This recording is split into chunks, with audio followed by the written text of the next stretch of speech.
para o construtor e falar, escuta, olha, deposita aqui a parcela do comprador X que ele não pagou esse mês. Sim, você assumiu totalmente o risco daquela carteira. Eu assumo o risco de crédito de forma definitiva, tá certo? O incorporador, o originador vai continuar carregando o risco civil das obras, enfim, mas o risco de crédito ele não carrega mais. Ele faz uma venda verdadeira, uma venda à vista, contabiliza e paga os seus impostos e dá a baixa desse ativo no seu balanço.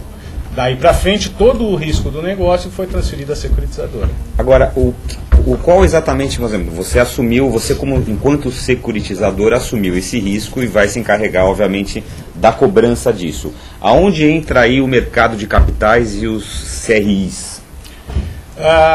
Entra no instante seguinte, eu vou comprando esses créditos com o meu capital e quando eu entender que tem um volume suficientemente grande e adequado para uma emissão de CRI, eu transformo isso, empacoto isso num CRI e vendo ao mercado de capitais.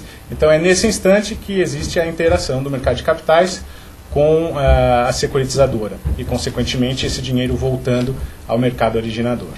E quando a gente fala mercado de capitais, quando ele faz da venda de CRIs para o mercado de capitais, isso tem a ver alguma coisa com fundo de investimento imobiliário?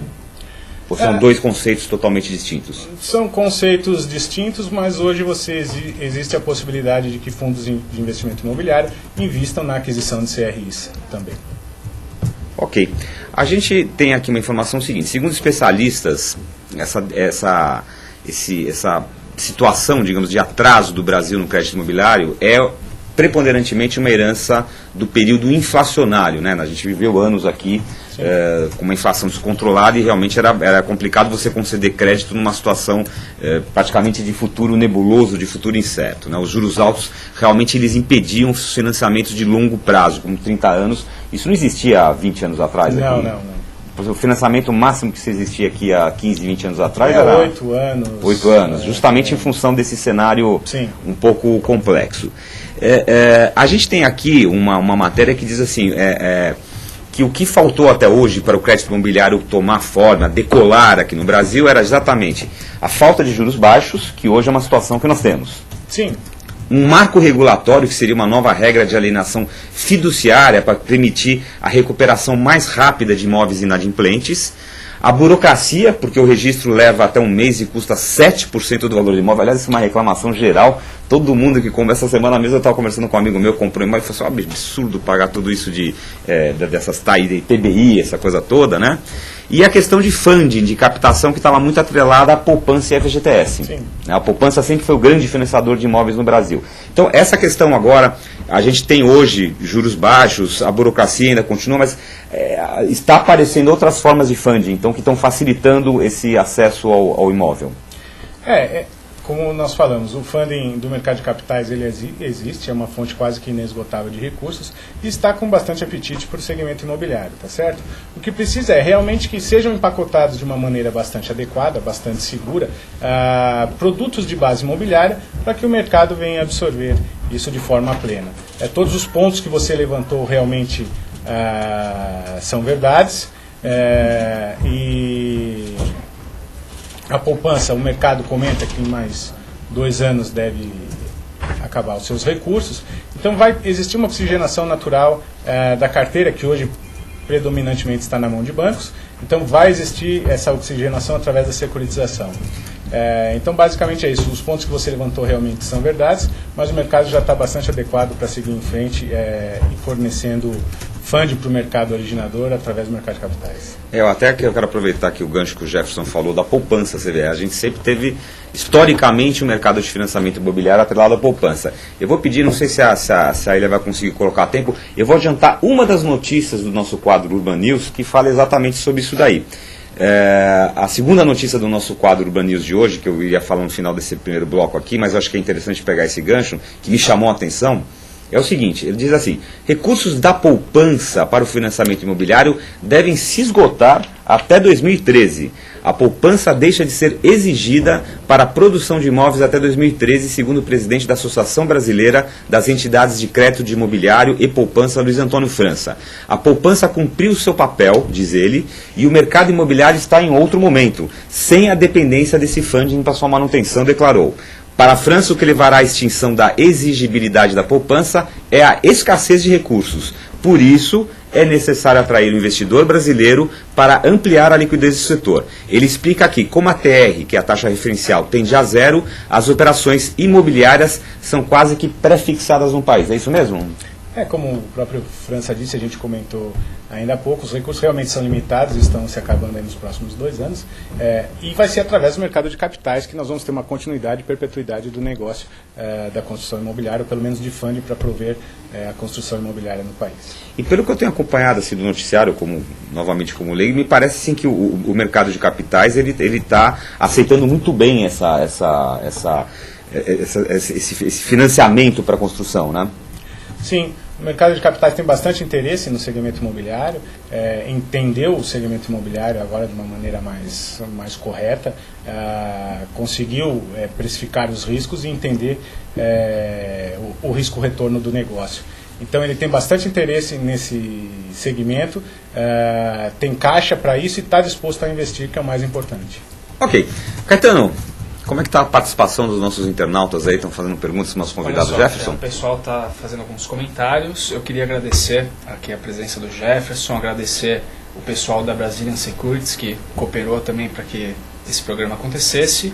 E quem agradece muito é o Tomás Assunção. Jefferson, ele manda um grande abraço para você. Obrigado. E o Paulo Taquito, que é diretor da Urban Systems, também agradece, mandou um abraço. E ele que está enviando a pergunta que eu vou fazer para você agora. O Paulo diz o seguinte, deixa eu ver aqui, ele fala: bom dia Jefferson, como aliar juros baixos e rentabilidade ou atratividade aos CRIs para o investidor? Paulo, é uma missão, obrigado pelo convite e pela pergunta, é uma missão bastante árdua, mas a rentabilidade de um CRI hoje, para um investidor pessoa física, ela se torna bastante atraente, porque ela carrega um cupom de taxa pré, mais o IGPM, tá certo? E o investidor pessoa física que adquire CRIs, ele tem isenção do imposto de renda, tá certo? Foi trazido a esse mercado pela medida provisória do bem, tá certo? Então, você consegue sim ter um bom risco-retorno nesse produto. Você tem aí algumas coisas superiores ao CDI, e com a isenção do imposto de renda na pessoa física, você tem bons produtos de rentabilidade com um bom prazo, onde você vai perseguir durante um longo prazo essa rentabilidade. Então dá sim para a gente conseguir fazer a tradução do cupom de taxa pré mais IGPM e reverter isso para o investidor pessoa física com a isenção do imposto de renda. É um assunto interessante. Você está falando do investidor pessoa física. Eu, como pessoa física, posso ir na minha agência bancária e falar que eu quero comprar CRIs? Você pode sim, eu só não sei se você vai conseguir comprar, né? Um dos dificultões que nós temos ainda no desenvolvimento do mercado de CRI é o mercado secundário, tá certo? Então, as emissões, na maioria das vezes, elas são todas absorvidas por grandes bancos, fundações, fundos e outras instituições, tá certo? O que resta pouco para o mercado investidor pessoa física. Mas existe a possibilidade, sim, eventualmente uma ou outra emissão você tem à disposição nos bancos comerciais. Mas digamos que não é praxe atualmente no mercado e não deve haver a tendência de se tornar uma pulverização em pessoas físicas. A ideia é que fundos de pensão como Petros fiquem mais na mão desse tipo de corporação? Não, pelo contrário. A ideia realmente é fazer um trabalho de expansão desse produto e que ele vá realmente para o varejo com tickets menores e mais adequados e onde a gente possa ter aí uma pulverização de compradores e investidores desse papel, tá certo?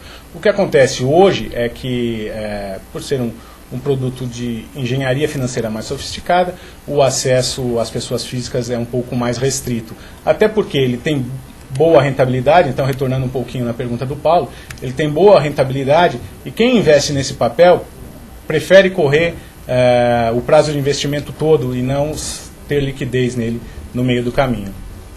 Quer dizer, vamos supor, entre o investimento vai em renda fixa, digamos assim, o CRI tende a ter uma rentabilidade superior. Isso mesmo. Em função dessa condição da isenção do imposto de renda para as pessoas físicas que nós acabamos de falar. Então ele tende a ter um apelo um pouco melhor que os produtos de renda fixa disponibilizados no mercado hoje.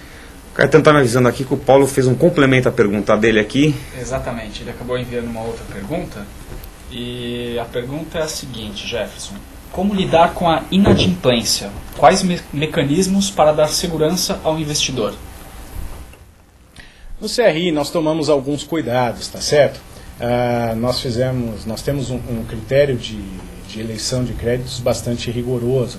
Então, nos últimos 12 meses, o cliente não pode ter tido nenhum tipo de atraso superior a 30 dias. Ele tem que estar no ato da cessão do crédito com o Serasa ok, as suas restrições cadastrais ok. Ele tem que ter pago pelo menos 20% do valor do imóvel, tá certo? Ele tem que estar instituída a alienação fiduciária do imóvel para o processo de retomada. Então, todos esses mecanismos mitigantes, tem que estar contratado seguro de morte, invalidez permanente, danos físicos ao imóvel. Então esses instrumentos mitigantes de risco fazem com que, de certa forma, o cliente não se torne inadimplente, ok? Na alienação fiduciária, já muito bem testada, se ele se torna inadimplente, você executa o rito de alienação fiduciária e no fim do dia ele acaba perdendo o seu imóvel, né? Então, nós brasileiros, por cultura, não gostamos de carregar muito o risco propriedade imobiliária com a nossa dívida, né? Então, culturalmente, nós antecipamos parcelas, trabalhamos aí com LTV, o loan to value, né, que é a relação saldo-devedor-valor de avaliação, abaixo de 50%. Então, isso se traduz que o comprador não vai querer perder a sua casa, ele vai estar sempre adimplente, né? Principalmente se tratando de primeira moradia. Então, isso traz um conforto para o papel, toda essa amarração. E aí a gente tem a redução da possível inadimplência. Ele só vai se tornar inadimplente realmente se ele não tiver mesmo condições de pagar. Mas se ele tiver intenção de pagar e tiver condições de pagar, ele não vai se tornar inadimplente. Ok. Agora nós vamos falar um pouquinho, tentar estabelecer uma comparação, se é que é possível, entre os chamados... A gente precisa comentar um pouco isso porque foi muita notícia na mídia no ano passado, a origem da crise nos Estados Unidos, e que são os chamados subprimes, que são os empréstimos hipotecários de alto riscos. Eles foram taxados, digamos, como culpados pela quebra das instituições de crédito nos Estados Unidos e pela crise que atingiu em maior ou menor escala aí todo mundo. Qual a diferença estrutural entre Brasil e Estados Unidos nesse caso? Qual as semelhanças, as diferenças que existem entre esse mercado no Brasil e nos Estados Unidos? Por que aconteceu aquilo nos Estados Unidos e por que isso deve ou não deve, ou pode ou não pode acontecer aqui no Brasil? Bom, o nosso formato de trabalho é bastante diferente, tá certo? Nós damos um crédito muito bem analisado e nós guardamos margens de segurança bastante adequadas. Como eu acabei de falar anteriormente, nós trabalhamos com no máximo de 80% de LTV, né, a relação saldo-devedor-valor de avaliação. E historicamente, né, por cultura nossa, isso aí fica em torno de 50%, 60%. Né, o brasileiro não gosta de dever muito no seu imóvel de propriedade imobiliária, principalmente de primeira moradia. Quer dizer, tem uma questão cultural também aí. O americano não se importa tanto eu sinto que, pelo pouco que conheço, como o americano, ele está acostumado, para ele fazer hipoteca é uma coisa absolutamente normal. O brasileiro tem todo um rito aí nessa história, né? É verdade, porque até pela nossa colonização, então o bem de raiz, a nossa moradia, é um argumento, um instrumento muito forte para nós brasileiros, né? Temos o nosso teto garantido, daqui ninguém me tira, né? Isso aqui é meu. Ao contrário do americano, que trabalha e gosta de trabalhar completamente alavancado, tá certo? Então esse é um dos pontos, né, que já nos coloca completamente distante disso. Eles estavam trabalhando com 150% de LTV, ou seja, o valor do imóvel e mais 50% em cima.